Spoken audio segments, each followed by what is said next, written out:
राधे राधे, हर हर महादेव। मित्रों, आप सभी को आज गंगा सप्तमी की ढेर सारी शुभकामनाएं। मित्रों, आज माँ गंगा का अवतरण दिवस है।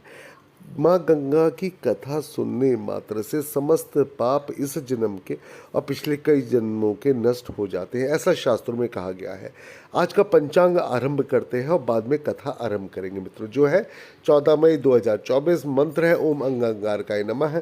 सूर्योदय का समय है 5:19 AM, तो सूर्यास्त है 6:47 PM। चंद्रोदय का समय 10:40 AM, तो चंद्रास्त है 12:41 AM। तिथि है सप्तमी, पक्ष है शुक्ल, नक्षत्र है पुष्य, योग है गंड, करण है गर, उपरांत आएगा वणिज, वार है मंगलवार। आज इस बार जो अमावस्या पड़ेगी मित्रों, वो वैशाख माह की है, लेकिन वह 1 महीने बाद पड़ेगी। इस बार वैशाख माह की पूर्णिमा पड़ेगी।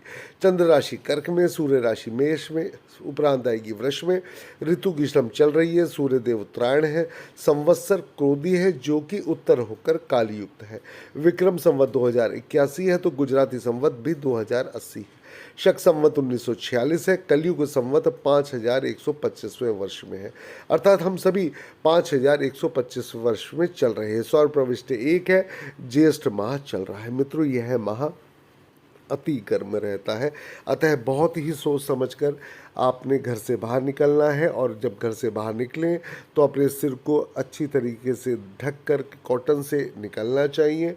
और ध्यान रहे, आज मंगलवार है, तो मंगलवार के दिन अपने सिर में या तलवे में किसी भी प्रकार का ऑयल नहीं लगाना चाहिए। इससे और आपका जो शरीर है वो अत्यधिक गर्म हो जाएगा, जो नुकसानदेह हो सकता है। आज का मंत्र है ओम अंगारकाय नमः। मित्रों, आज मंगलवार का दिन है। आज किसी भी कीमत पर किसी से भी ऋण नहीं लेना चाहिए, ना ही किसी को ऋण देना चाहिए। अगर आज आप ऋण लेते हैं तो उसको चुकाने में आप कितने ही सक्षम क्यों ना हो, कोई ना कोई व्यवधान अवश्य आता है। और अगर आप किसी को ऋण देते हैं तो भले ही वह कितना ही सर्वशक्तिमान क्यों ना हो, लेकिन जिस समय चुकाने की बारी आएगी तो उसको भी बहुत सारे प्रॉब्लम्स आएंगी। तो प्रयास करना चाहिए मंगलवार के दिन किसी को भी ना ऋण देना चाहिए, ना ही लेना चाहिए। ऐसी बुधवार के दिन अगर आपने किसी से लंबा ऋण लेना है अथवा देना है तो उससे बचना चाहिए। ऋण लेने के लिए वैसे प्रयास करना चाहिए, नहीं लेना चाहिए, लेकिन अगर अति आवश्यक हो तो शुक्रवार के दिन लें, लेकिन तभी लें जब आपको लगे कि आप ऋण को चुकता कर पाने में सक्षम है। आज राहु काल का समय है 3:25 PM से 5:06 PM। गुली काल है 12:03 PM से 1:44 PM। अभिजीत मुहूर्त है 11:36 AM से 12:30 PM। प्रदोष काल का समय है आज 12:48 से 6:48 से 8:58। मित्र, प्रदोष काल इसलिए कहा जाता है, इस प्रदोष काल में आप कोई भी शुभ कार्य संपादित कर सकते हैं या पूजा कर सकते हैं या संध्या जो हम लोगों के बुजुर्ग हैं वह करते हैं, वह कर सकते हैं। आज 24 घंटे के शुभ मुहूर्त है, जो कि सूर्य देव के उदित होने से अगले दिन सूर्य देव के उदित होने तक 24 घंटे की शुभ मुहूर्त इस प्रकार है। आज प्रातः का शुभ मुहूर्त है 8:41 AM से 10:22 AM। लाभ का मुहूर्त है 10:22 AM से 12:03 PM। अमृत काल है 12:03 PM से 1:44 PM।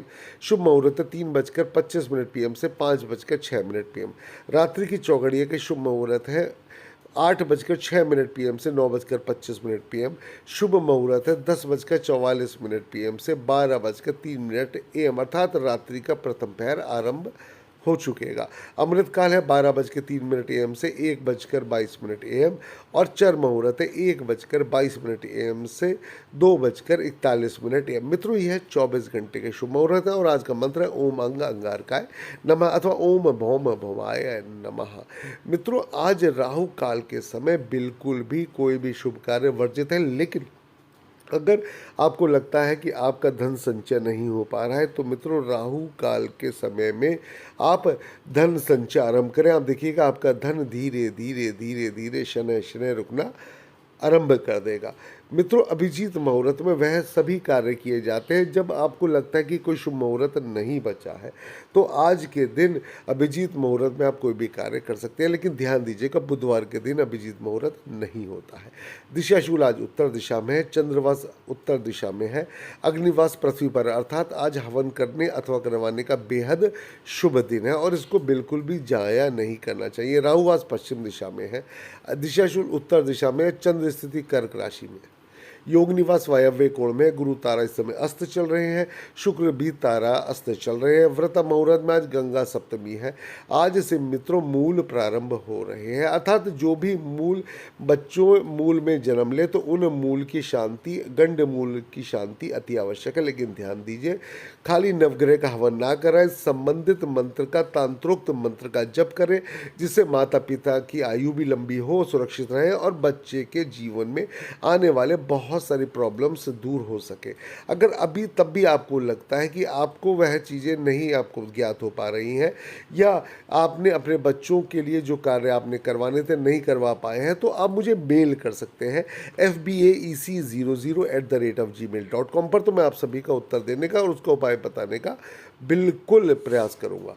आज यात्रा करना अति अनिवार्य हो तो गुड़ का सेवन करके यात्रा पर निकलना चाहिए। आज का मंत्र ओम अंगार का नम है। आज किसी पवित्र नदी में दीप दान करना चाहिए। आज जो भी व्यक्ति खैर के वृक्ष में जल अर्पित करता है और साथ में देसी घी का दीपक जलाता है अथवा चमेली के तेल का दीपक जलाता है, लेकिन ध्यान रहे कि दीपक की लौ हमेशा पूर्व अथवा उत्तर दिशा की ओर होनी चाहिए, तो कैसा भी ऋण क्यों ना हो वह दूर होना शुरू हो जाता है। कोई ना कोई योग बनता है, कहीं ना कहीं से धन की व्यवस्था ठाकुर जी के आशीर्वाद से होने लगती है।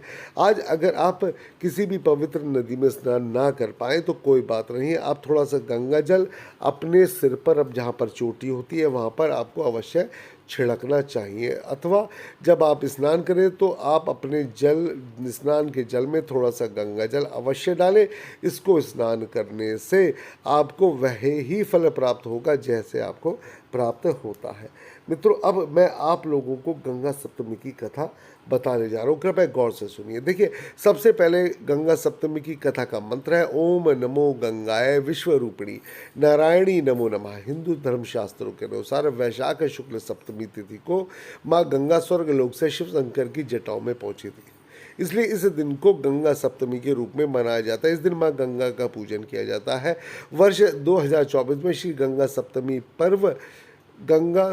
पर्व मंगलवार 14 मई को मनाया जा रहा है। मान्यताओं के अनुसार गंगा सप्तमी के अवसर पर पर्व पर माँ गंगा में डुबकी लगाने से मनुष्य के सभी पाप न सिर्फ नष्ट हो जाते, धुल जाते तथा अंतिम समय में मोक्ष की प्राप्ति भी होती है। इस दिन माँ गंगा के मंत्रों का जप करने से जीवन में शुभता आती है। मित्रों, अब मैं आपको जो कथा बता रहा हूँ वह कृपया आप सभी लोग बड़े गौर से सुने। माँ गंगा के पिता का नाम हिमालय है, जो माँ पार्वती के पिता भी हैं। जैसे राजा दक्ष की पुत्री माता सती ने हिमालय के यहाँ माँ पार्वती के नाम से जन्म लिया था, उसी तरह माता गंगा ने अपने दूसरे जन्म में ऋषि जन्नू का जन्म लिया था। यह भी कहा जाता है कि माँ गंगा का जन्म ब्रह्मा के कमंडल से हुआ था। मतलब यह है कि गंगा नामक एक नदी का जन्म हुआ। एक अन्य कथा के अनुसार ब्रह्मा जी ने भगवान विष्णु के चरणों को आदर सहित धोया और उस जल को अपने कमंडल में एकत्र कर लिया। भगवान विष्णु के जल से गंगा माँ प्रकट हुई, अतः उसे विष्णुपदी भी कहा जाता है। एक अन्य कथा के अनुसार गंगा माँ पर्वतों के राजा हिमवान और उनकी पत्नी मीना की पुत्री हैं। इस प्रकार वे माँ पार्वती की बहन भी हैं। कुछ जगहों पर उन्हें ब्रह्मा के कुल का भी बताया गया है। मित्रों, शास्त्रों में पौराणिक कथा के अनुसार भागीरथ एक प्रतापी राजा थे। उन्होंने अपने पूर्वजों को जीवन मरण के दोषों से मुक्त करने के लिए गंगा को पृथ्वी पर लाने का उन्होंने प्रयास किया। उन्होंने ठाना कि भाई मैं ला के रहूँगा। उन्होंने कठोर तपस्या आरंभ की। गंगा उनकी तपस्या से प्रसन्न हुई और स्वर्ग से पृथ्वी पर आने के लिए तैयार हो गई। पर उन्होंने भागीरथ से कहा कि यदि वे सीधे स्वर्ग से पृथ्वी पर गिरेंगी तो पृथ्वी उनका वेग सहन नहीं कर पाएगी और रसातल में चली जाएगी। यह सुनकर भागीरथ सोच में पड़ गए। गंगा को यह अभिमान था कि कोई उनका वेग सहन नहीं कर सकता। तब उन्होंने भगवान भोलेनाथ की उपासना शुरू करी। संसार के दुखों का हरण करने वाले देवादिदेव महादेव शिव प्रसन्न हुए और भागीरथ से जब कहा कि कुछ मांगो, वर मांगो, तो भागीरथ ने अपना सब मनोरथ उनसे कह दिया। गंगा जैसे ही स्वर्ग से पृथ्वी पर उतरने लगी, गंगा का गर्व दूर करने के लिए देवादिदेव महादेव ने उन्हें जटाओं में रख लिया। वह छटपटाने लगी और देवादिदेव महादेव से माफ़ी मांगी। तब शिव ने उसे माँ गंगा को जटा से एक छोटे से पोखर में छोड़ दिया, जहाँ से गंगा 7 धारों में प्रवाहित हुई। इस प्रकार भगीरथ पृथ्वी पर गंगा का वर्णन करके भाग्यशाली उन्होंने जनमानस को अपने पुण्य से उपकृत कर दिया। युगों युगों तक बहने वाली गंगा की धारा महाराज भगीरथ की कष्टमयी साधना की गाथा कहती है। गंगा प्राणी मात्र को जीवन ही नहीं देती मित्रों, मुक्ति भी देती है। एक अन्य कथा के अनुसार पूर्व जन्म में राजा प्रदीप महाभिष्ट ब्रह्मा जी की सेवा में वे उपस्थित थे। उस वक्त माँ गंगा भी वहाँ पर उपस्थित थी। राजा महेश गंगा पर मोहित होकर उसे एकटक देखने लगे। गंगा भी उनको मोहित होकर देखने लगी। ब्रह्मा ने यह सब देख लिया, उन्हें मनुष्य योनि में दुख झेलने का श्राप दिया। राजा महाभिष्ट ने कुरु राजा प्रतीप के रूप में जन्म लिया और उससे पहले गंगा ने ऋषि जहन्नु की पुत्री के रूप में। एक दिन पुत्र की कामना से महाराजा प्रतीप गंगा के किनारे तपस्या कर रहे थे। उनके तप, रूप और सौंदर्य पर मोहित होकर गंगा उनकी दाहिनी जंघा पर आकर बैठ गई और कहने लगी, राजन मैं आपसे विवाह करना चाहती हूँ, मैं जहन्नु ऋषि की पुत्री गंगा हूँ। इस पर राजा प्रतीप ने कहा, गंगे तुम मेरी दाहिनी जंघा पर बैठी हो, जबकि पत्नी को तो वामंगी होना चाहिए। दाहिनी जंघा तो पुत्र का प्रतीक है, अतः मैं तुम अपने पुत्र के वधु के रूप में स्वीकार कर सकता हूँ। यह सुनकर गंगा वहाँ से चली गई। तब महाराजा प्रतीप को पुत्र की प्राप्ति हुई। उन्होंने उसका नाम शांतनु रखा और इसी शांतनु से गंगा का विवाह हुआ। गंगा से उन्हें 8 पुत्र मिले, जिसमें से 7 को गंगा नदी में बहा दिया गया और 8वें पुत्र को पाला पोसा।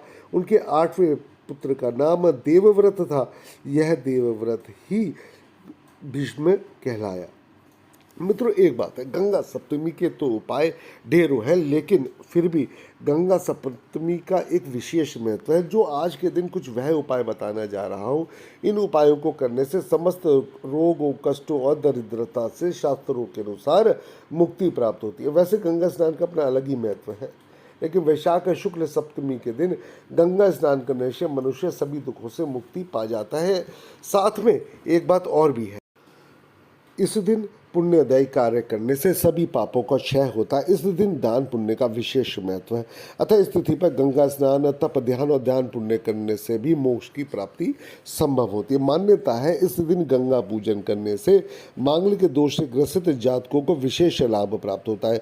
विधि विधान से किए गए गंगा का पूजन अमोघ फल प्रदान करता है। कहा जाता है माँ गंगा के नदी में स्नान करने से अथवा गंगा को अपने छिड़कने से 10 पापों का हरण होकर अंत में मुक्ति प्राप्त होती है। गंगा सप्तमी के पर्व पर माँ गंगा में डुबकी लगाने से मनुष्य के सभी पाप धुल जाते हैं।